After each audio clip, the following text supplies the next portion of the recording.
Hello and welcome दोस्तों, स्वागत है आपका हमारे यूट्यूब चैनल में। दोस्तों आज की इस वीडियो में हम बात करने वाले हैं बीए थर्ड ईयर प्राचीन इतिहास के सेकंड पेपर के एक इम्पॉर्टेंट क्वेश्चन के बारे में, जो कि है कुषाण कालीन मूर्तिकला की विशेषताओं का निरूपण कीजिए।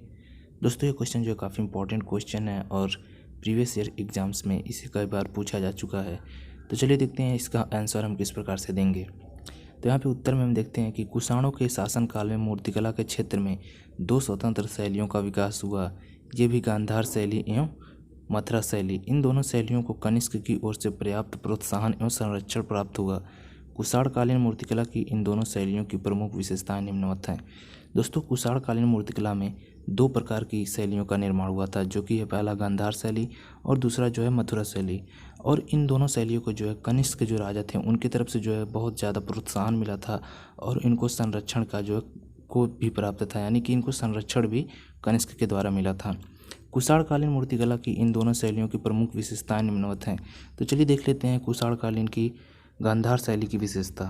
तो यहाँ पे हम पहला देखते हैं कि कुषाणकालीन गांधार शैली की विशेषता क्या है, जिसमें पहला है गांधार कला के अंतर्गत बामियान में बुद्ध की आदम कद से भी 20 गुना अधिक ऊंची प्रतिमाओं के निर्माण में बौद्ध मूर्तिकला के इतिहास में विशाल मूर्तियों के निर्माण की सर्वथा नई परंपरा का श्रीग्रहण किया। यानी कि यहाँ पे हम लोग देख रहे हैं कि गांधार कला के अंतर्गत जो बामियान है वहाँ पे जो है बुद्ध की जो मूर्तियाँ हैं, प्रतिमाएं हैं, उसमें जो है आदम कद यानी कि जितने कद का आदमी होता है उससे 20 गुना ज़्यादा कद की मूर्तियों का निर्माण हुआ है, प्रतिमाओं का निर्माण हुआ है। बौद्ध मूर्तिकला के इतिहास में विशाल मूर्तियों के निर्माण की सर्वथा नई परंपरा का श्रीगणेश किया। यानी कि कुषाणकालीन की गांधार शैली में जो है बौद्ध मूर्तिकला के इतिहास में जो विशाल मूर्तियां बनाने का काम हुआ था वो यहीं से जो है चालू हुआ था। इसका उद्देश्य संभवतः बुद्ध को अति मानव एवं महापुरुष के रूप में प्रदर्शित करना रहा होगा। इतनी बड़ी मूर्तियां बनाने का उद्देश्य जो है इसके पीछे माना जाता है कि ये जो है बुद्ध को जो है बहुत अच्छा मानव और एक महापुरुष के रूप में दिखाने के लिए जो है इतनी बड़ी बड़ी मूर्तियां बनाई गई थीं। तो ये था पहला विशेषता। चलिए आगे देखते हैं दूसरी विशेषता। इस कला की सांस्कृतिक आत्मा बौद्ध धर्म से आबद्ध है। यानी कि ये जो कला है इसमें जो है बहुत ज़्यादा जो है बौद्ध धर्म को जो है दिखाया गया है, क्योंकि यहाँ पे कहा जा रहा है कि आत्मा जो है इसका बौद्ध धर्म से आबद्ध है। तीसरा यहाँ पे देखते हैं, यह कला ईरानी, यूनानी तथा भारतीय संस्कृतियों के समितियों के सम्मेलन के प्रतीक मानी जा सकती है।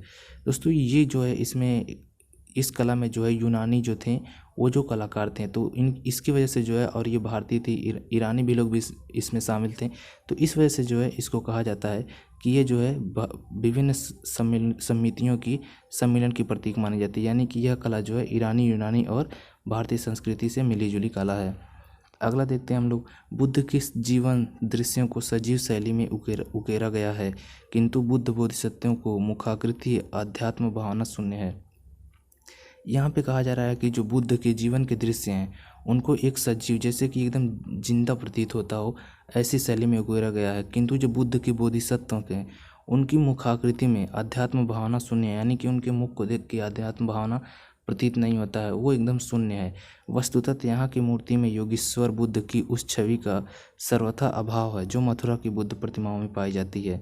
यहाँ पे कहा जा रहा है कि जो मथुरा के प्रतिमाओं में यानी कि मूर्तियों में बुद्ध की मूर्ति जो थी मथुरा में जिस प्रकार से है उस प्रकार से जो है यहाँ पे जो नहीं है। इसके आगे देखते हैं, यहाँ की मूर्तियों में भावात्मकता एवं स्वाभाविकता है ही नहीं।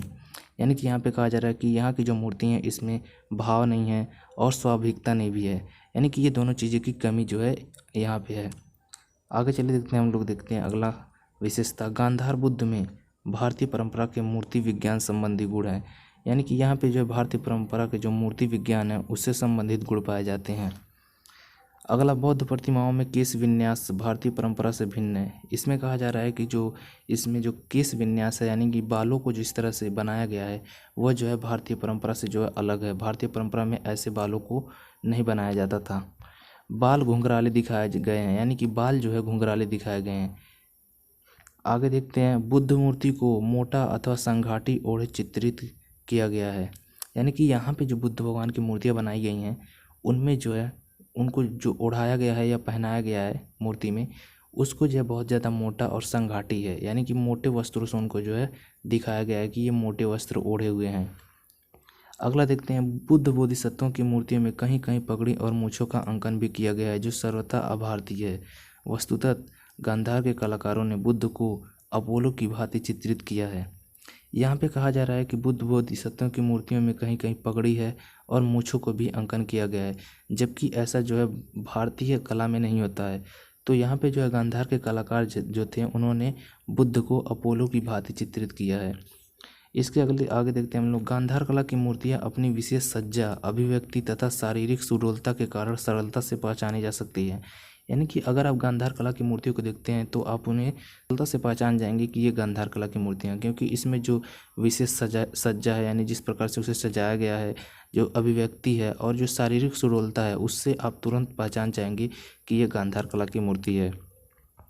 आगे देखते हैं। मूर्तिकला की एक विचित्र विशेषता यह है कि बुद्ध की प्रतिमाएं चारों ओर से नहीं गढ़ी गई हैं, उन्हें पीछे से अगड़ ही छोड़ दिया गया है, पर सामने शिल्प इतना उत्कृष्ट है कि आगे आगे देखने से वे चारों ओर से कोरी जान पड़ती है। यहाँ पे कहा जा रहा है कि मूर्तिकला जो है उसमें विचित्र विशेषता यह है कि एक अलग विशेषता यहाँ पे कहा जा रहा है कि बुद्ध की जो मूर्ति है उसको आगे से तो बहुत अच्छा बनाया गया है, देखते ही जैसे लगता है कि कोई जीवित आत्मा पर हो या जीवित आदमी, यानी कि उसमें एकदम जान दिखाई देता है। लेकिन अगर पीछे से देखा जाए तो उसमें जो है वो सारी गढ़ा नहीं गया है, उसको अगढ़ी छोड़ दिया गया है, उसको बनाया नहीं गया है। केवल सामने से जो उसे बहुत सुंदर बनाया गया है, लेकिन पीछे से उसको तनिक भी अच्छा बनाया नहीं गया है। आगे देखते हैं हम लोग। दूसरे प्रकार के उभार शिल्प में आकृतियाँ फलक पर बहुत गहरी खोदी गई हैं।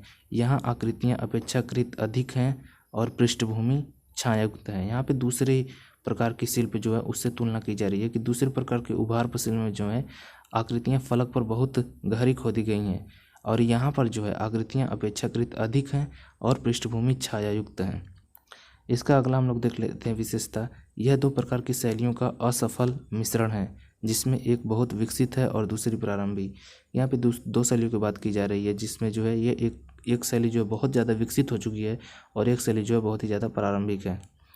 अगला जो विशेषता है इसमें लास्ट वाला, बुद्ध के सिर पर पीछे का तेजपुंज गांधार शैली की ही देन है, जो विदेशी आकृतियों से लिया गया है। यानी कि बुद्ध के सर जो पीछे है, सर के पीछे एक तेजपुंज है, वह जो है गांधार शैली की देन है। अगर आजकल जो मूर्तियाँ बनती हैं उसमें जो बुद्ध के पीछे का तेजपुंज बनता है तो वो गांधार शैली से ही लेकर बनाया जाता है और ये जो है विदेशी आकृतियों से लिया गया है। ये पुंज जो है विदेशी आकृति से लिया गया है। अब चलिए हम लोग देखते हैं, आगे बढ़ते हैं और इसका दूसरा पार्ट, कुषाणकालीन मथुरा शिल्प की विशेषता। जो कुषाणकालीन में जो मथुरा शिल्प था उसकी विशेषता क्या है। इसमें जो है मूर्तियाँ पृष्ठ से अधिक उभरी हुई हैं। इसी वजह से पूर्णकालिक मूर्तियों में जो चपटेपन का आभास था वह कुषाण काल में समाप्त हो गया। यानी कि यहाँ पे कहा जा रहा है कि मूर्तियाँ जो हैं जिस पृष्ठ पे वो बनाया गया है उससे बहुत ज़्यादा उभरी हुई हैं और इसी वजह से पूर्णकालीन मूर्तियों में जो चपटेपन का आभास था वह कुषाण काल में समाप्त हो गया, क्योंकि बहुत ज़्यादा उभरी हुई थी तो बहुत अच्छी दिखती थी। प्रारंभिक काल की मूर्तियों की स्थूलता के स्थान पर देह को सुडौल एवं मांसल युक्त दिखलाया गया है। यानी कि पहले की जो मूर्तियाँ थीं उनके स्थान पर जो है इसके देह को जो है एकदम सुडौल और जैसे लगता हो कि मांसों से युक्त एक मूर्ति हो, उस तरीके से इसे दिखाया गया है। ये सब दो मथुरा शैली की बात हम लोग कर रहे हैं। दोस्तों ध्यान रहे इन दोनों को पढ़ते समय आपको कन्फ्यूजन ना हो जाए। आप इस समय मथुरा शैली पढ़ रहे हैं तो इस पर ध्यान दें और जब भी इस विशेषता को पढ़ें तो एक बार जरूर याद कर लें कि ये जो है मथुरा शैली की है और ऊपर जो हम लोगों ने पढ़ा वो जो है गांधार शैली की है। अब आगे देखते हैं हम लोग। वस्त्र संरचना में भारी वस्त्रों के स्थान पर हल्के सलवटेदार एवं सुरुचिपूर्ण वस्त्र पहनाए गए हैं। यहाँ पे देखिए दोस्तों, गांधार जो शैली थी उसमें जो है मोटे कपड़े पहनाए गए थे, जबकि यहाँ पे जो है हल्के कपड़े पहनाए गए हैं और सलवटेदार व सुरुचिपूर्ण वस्त्र पहनाए गए हैं। इसके आगे हम लोग देखते हैं, एक कथा की विभिन्न घटनाओं को अब अलग अलग चौखटों में बनाया जाने लगा। यहाँ पे कहा जा रहा है कि जो एक कथा की विभिन्न घटनाएं थीं उनको जो है अलग अलग चौखटों में बनाया जाने लगा। शायद इससे पहले जो है एक ही चौखट में पूरी घटना को लिख दिया जाता था, लेकिन अब जो अलग घटना है उसको अलग अलग चौखट में बनाया जाता था। इसके आगे हम लोग देखते हैं पाँचवा, इस काल में मूर्तियों के चेहरे पर मूछें नहीं बनाई गईं जो इनमें पूर्ण रूप से भारतीयता को दर्शाती है। दोस्तों हम लोग गांधार शैली में देखा वहाँ पे जो है मूछें बनाई जाती थी, लेकिन इसमें जो है मूछें नहीं बनाई जाती हैं। मथुरा शैली में जो है मूछें नहीं बनाई जाती हैं, जो एकदम पूर्ण रूप से जो है भारतीयता को दिखाता है कि यह जो है भारतीय शैली है। इसके आगे हम लोग देखें तो देव प्रतिमाओं के दाएं कंधे पर वस्त्र नहीं है, वह दाहिना हाथ अधिकतर अभय मुद्रा में बनाया गया है। यानी कि देव प्रतिमाओं की जो है देवताओं की प्रतिमाएं हैं उनमें जो है दाएं कंधे पर वस्त्र ही नहीं है और वह दाहिना हाथ अधिकतर अभय मुद्रा में बनाए हुए हैं। अगला देखते हैं, बुद्ध तथा अन्य देव मूर्तियों में उनके अंगों की सुंदरता के स्थान पर मुख पर स्पष्ट भाव भंगिमाओं का प्रदर्शन है। दोस्तों गांधार शैली में हम लोगों ने देखा कि मुख को उतना अच्छा नहीं बनाया गया है, शरीर को बहुत अच्छा बनाया गया है, लेकिन यहाँ पे कहा जा रहा है कि अंगों की सुंदरता के स्थान पर उनके मुख पर जो है भाव है उसको जो है बहुत अच्छी तरह से प्रदर्शित किया गया है। तो गांधार शैली में हम लोगों ने देखा कि मुख पे भाव अच्छे नहीं है, लेकिन जो बॉडी है वो बहुत अच्छी तरह से बनाई गई है। लेकिन यहाँ पे हम लोग देख रहे हैं मथुरा शैली में कि यहाँ पे जो मुख है उसको जो है बहुत अच्छी तरीके से प्रदर्शित किया गया है, जबकि बॉडी को जो है बहुत हल्के में लेकर बनाया गया है। इसके आगे हम लोग देखते हैं जैन तीर्थकार बुद्ध बोधिसत्व तथा धार्मिक ब्राह्मण धर्म के देवी देवताओं की प्रतिमाओं का प्राथमिक अंकन, यानी कि यहाँ पे जो है जैन तीर्थकारों का और बुद्ध बोधिसत्व का तथा ब्राह्मण धर्म के देवी देवताओं को जो है यहाँ पे प्राथमिक अंकन किया गया है। अगला देखते हैं सफ़ेद चित्तीदार लाल बलुए पत्थर का प्रयोग, यानी कि यहाँ पे जो मूर्तियाँ हैं, यहाँ की जो कला है उसको जो है सफ़ेद चित्तीदार लाल बलुए मिट्टी का प्रयोग करके बनाया गया है। अगला और लास्ट देखते हैं हम लोग कतिपय मूर्तियों में गांधार कला का प्रभाव, यानी कि इनमें जो है गांधार कला का प्रभाव है। कुछ मूर्तियाँ जो हैं उनमें गांधार कला का भी प्रभाव है। दोस्तों ये था कुषाण कालीन की जो मूर्तिकला थी उसका विशेषता। इसमें जो है हम लोगों ने देखा कि गांधार शिल्प और मथुरा शिल्प, जिसमें कि हम लोगों ने बहुत सारी विशेषताएं देखी और एक दो जो है सेम चीज़ें भी देखी। जैसे कि मथुरा में जो है गांधार शैली की कुछ अंश दिखाई देते हैं और सारी जो विशेषताएं थी उनमें हम लोगों ने देखा कि इसमें जो है मोटे कपड़े पहनाए जाते हैं, उसमें पतले कपड़े पहनाए जाते हैं। इस तरह की विशेषताओं को हम लोगों ने आज देखा कुषाण कालीन मूर्तिकला की विशेषताओं में। तो उम्मीद करता हूँ आपको अच्छी तरह से समझ में आ गया होगा। अगर आपको वीडियो अच्छा लगा हो तो इस वीडियो को लाइक करें और हमारे चैनल को सब्सक्राइब करें। मिलते हैं आपसे नेक्स्ट वीडियो में, तब तक के लिए आपका वीडियो देखने के लिए धन्यवाद।